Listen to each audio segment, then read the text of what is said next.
through the right to Prime Minister Dr. Manmohan Singh has said that communal violence bill is not a vote-catching gimmick. Speaking at the Hindustan Times Leadership Summit in New Delhi, he asserted that it will help control aberration created by communal strife. He said that the government's effort is to ensure that there should be adequate compensation for the victims. It is not a vote-catching gimmick.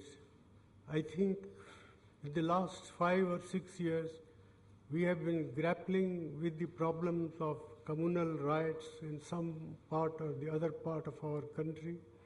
And our effort has been to create an environment where officials would have the responsibility to look after the law and order situation as effectively as is humanly possible. And plus, also, if riots cannot be prevented, there should be adequate compensation for the victims of the riots. The government plans to introduce the bill in the current session of the parliament. The bill was opposed by the opposition, including BJP and some other non-Congress parties. In this light, Centre on Thursday agreed to rework the bill to do away with the contentious provisions. विशेष तौर पे जो आपत्तिजनक दो बातें उसमें थीं, जो national integration council में भी बात हुई थी, वह ये था कि एक तो डेफिनेशन है ग्रुप का, कि इसमें कुछ ही लोगों को विशेष करार दिया गया है इस अधिनियम के तहत, जिसके तहत अलगवादी हो सकती है और बंटवारा हो जाएगा देश के जनता में, और ये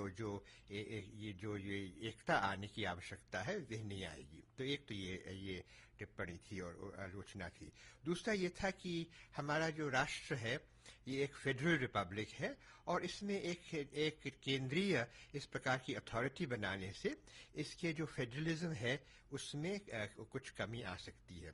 किंतु अब मैंने सुना है जो लेटेस्ट बिल आ रहा है संसद के सामने, वह मैंने देखा नहीं है, लेकिन मैंने सुना है कि इन दोनों बातों पे इसमें संशोधन हुआ है.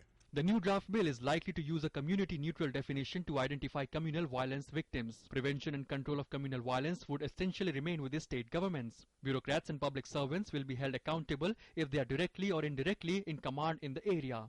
The draft bill proposes to punish organized communal violence with life imprisonment, hate propaganda with up to 3 years imprisonment or fine or both, funding of communal violence with 3 years or fine or both, dereliction of duty with imprisonment ranging from 2 years to 5 years, breach of command with imprisonment of up to 10 years. The bill seeks to provide various compensation for those killed in communal violence, rape, disability or injury during such violence. Compensation to the kin of those killed is 7 lakh rupees. Compensation to the rape victims is likely to be 5 lakh rupees. Compensation to those disabled is 3 lakh rupees and compensation to those badly injured is 2 lakh rupees. Arun Sharma's report, DD News.